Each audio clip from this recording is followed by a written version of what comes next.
Now Tandy or Smith and his friend Homer, well see now, there wasn't no ordinary slave. Nah, they done figured out the way to put one of them there contraptions up in the sky.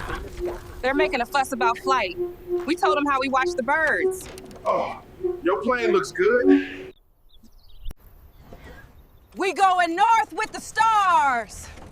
And you figure one of them done figured the way to capture them slaves. Master knows the Wright brothers' plan is not better than mine. Boss, look at that flying contraption. There's slaves up in the air. But you know it's always somebody lurking.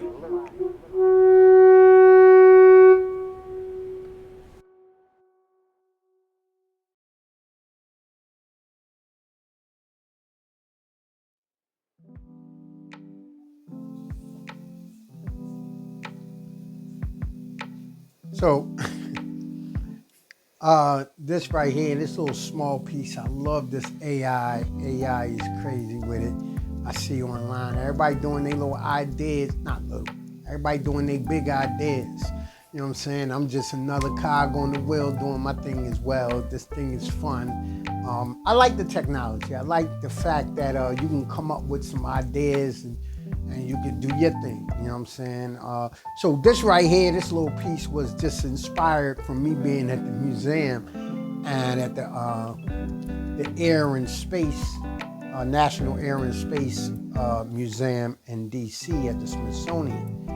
So I said, well, Dag, man, yo, let me come up with an idea, because a lot of these planes by the Wright brothers, when you go and you see the planes and the stuff built by the Wright brothers in 1899. So the existence of planes considered, or these aerodynamic spaceships made out of materials like cotton and woven and lightweight sticks and small pieces of metal were being invented.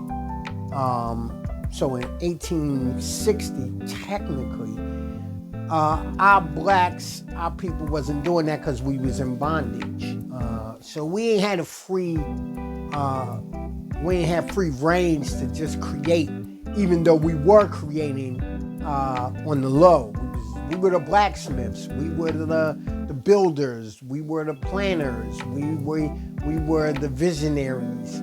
We came from a skillful people. So I just wanted to play around with the AI and go, well, shit. Listen, they probably was building planes. They probably was doing stuff y'all ain't even know. How they got to the north, it probably wasn't just on ground. It was probably in the air too. So going through the museum, and when you go through these museums throughout the world and throughout America and the Smithsonians and all that, it's this continuous push to only show a certain type of social society and what they created and what they invented.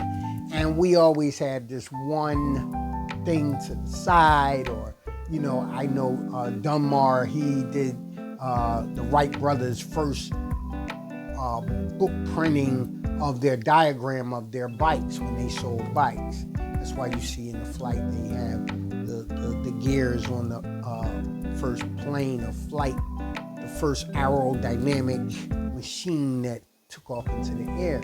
You see a kind of bicycle kind of mechanism, apparatus, if you will. And so they'll have that. Dunbar printed the first black printer, he did that. Cool. And then you have, when you get up to going to space, I know some people don't believe that we went to the moon, but for those who do, you had Robert Carruthers, who created the camera. If you look in Van Cernema and Spady, James G. Spady, you look in their book, First Blacks in Science, or Blacks in Science, not First Black. There's tons of blacks in science during slavery, before slavery, back over across to the Kemetic land, Africa, if you will.